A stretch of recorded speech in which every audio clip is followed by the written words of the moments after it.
Hello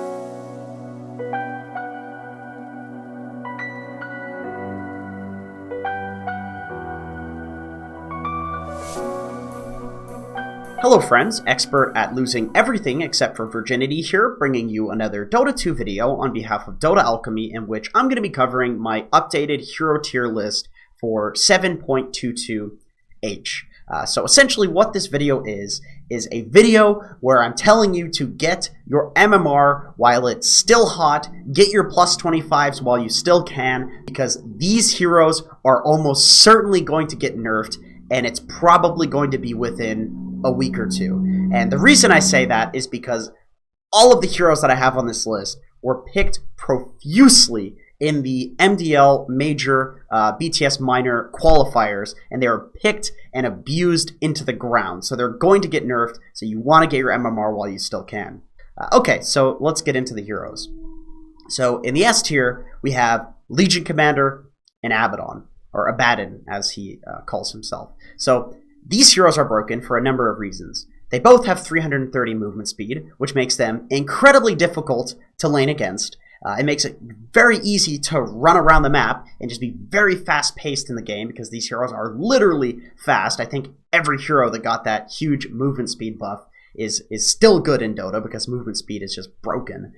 Okay, but the main reason, in my opinion, that Legion and Abaddon are insanely strong right now is because of their purges. So many heroes in Dota are currently countered by purges. You have Ember Spirit with his Searing Chains, you have Crystal Maiden, who's very strong, who has Frostbite, you have Magnus, who has Reverse Polarity. His entire game is dictated around him hitting an RP on one important target. Beastmaster has Primal Roar. You just press your Dispel on somebody with one of these two heroes, and you ruin a team fight for the enemy team in 90% of games. It's ultra hard to deal with. And then on top of that, these heroes are not easy to counter within the current meta in the offlane. There's very few heroes where Legion and Abaddon can't just crush them in lane. So these heroes, any game you can get them, you probably should. A tier, we have Sand King. This hero was S tier for a while. People have got better at playing against him. People have started picking counters to him, so that's why he's kind of fallen down the list. We have Night Stalker. This hero was also S tier. I was convinced a couple of weeks ago. He's insanely broken. I still think he's really good in MDL qualifiers. He has about a 60% win rate, so he's still extremely good. However, people have gotten better at picking against him, picking long-ranged abilities instead of these short-ranged ones where he can just crush you with his silence. And then also he's gotten nerfed a little bit, so he's fallen down in the list, but still very good. I would recommend, if you do feel countered in a game, purchase a Blink Dagger. That's amazing on that hero. Magnus, this hero is probably S tier if you are very good at it. And this hero, it would be S tier if it weren't for Legion and Abaddon being S tier, because they hard counter Magnus. But with that being said, this hero was first pick, first ban in the MDL qualifiers, and is sporting a really, I believe, around 60% win rate. So it's a very good, very strong hero in the offlane or 4 position, but mostly offlane. Omni Knight, this is a hero that could possibly be in the S tier, and people just haven't experimented enough with it in the current patch. But this hero feels very good, counters a lot of these like physical damage based heroes. Of course, has a purge, just like Legion and Abaddon, and this hero is very difficult to lane against, just like these heroes. He just doesn't have that broken movement speed that these two have. B tier. A lot of these heroes were S tier for a couple of patches. We have Axe, who people have gotten better at picking against it. However, in the mid to late game with a Blade Mail, with a Blink, this hero has like a 10-second or so cooldown, essentially reverse polarity, except a little bit shittier. But it's still a very, very good hero, especially against a lot of these right-click carries. It's just you have to be careful in the laning stage. Enchantress. I thought this hero was complete dog after the patch that nerfed her very hard. I was wrong about this. She's one of the few heroes that can still purchase a Basilius because she has the healing as an ability, so you don't need to go as many regen items. That makes her incredibly strong because Bassi is a great item and you can no longer purchase it at the side shop. And she still does what she needs to do in the mid game, which is essentially come from a lane that she dominated and be completely unkillable. That is one amazing thing about her still. The biggest nerf to her, in my opinion, is the nerf to Midas. People aren't really picking up Midases, and she really needs that item to not fall off. However, still an okay hero.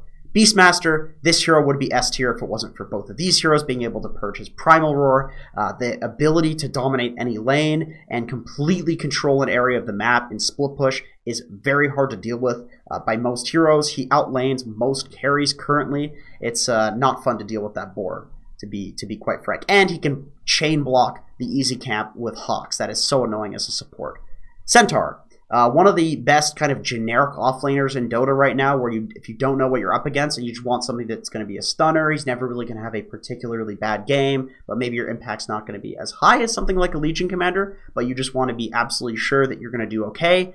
This is a good hero for you. This hero is very good in the laning stage because of Retaliate, but similar to Axe, because of the creep cutting nerfs, he's not as good as he once was.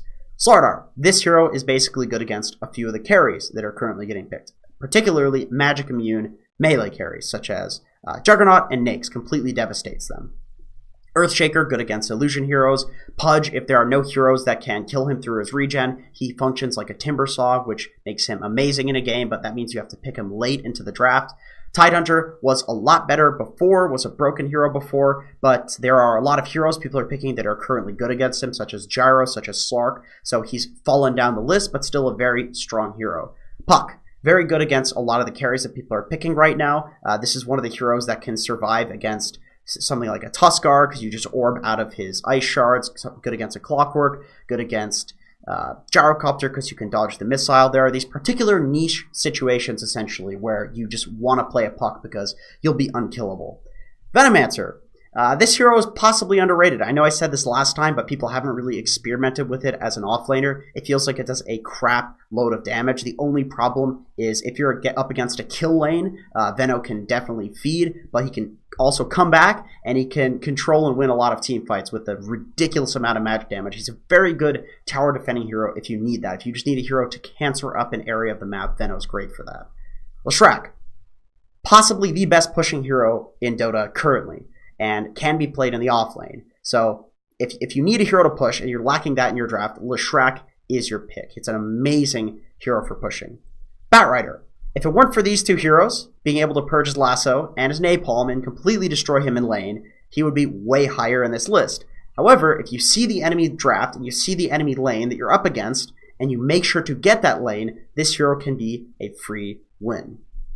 Okay, D tier, I won't really go into explaining everything thoroughly because I've kind of rambled on at this point, but these heroes are heroes where you would probably prefer them in another role, but if there is a game where you need a hero to do a specific job, such as let's say there's an OD on the enemy team and you need a Pugna but you've already picked your mid, let's say there's a really tanky frontlining hero on the enemy team, you have no way to kill him, you can pick a Necrophos. Say the enemy team has like 5 strength heroes, you can pick a Timbersaw. You would prefer these heroes to be in other lanes, but if you need to pick them in the offlane because the game just looks broken to have them in it, then you can pick these heroes. And then finally we have the not good but can still sometimes offlane. I'm going to leave this one up to the comments. If you have any questions about any of the heroes in this list, please let me know. I've thought about all of them and why they can offlane and what situations they can offlane, but it would take a while to go through all of them, and they're just not that great in the offlane right now. They'll probably all feed, so the game is just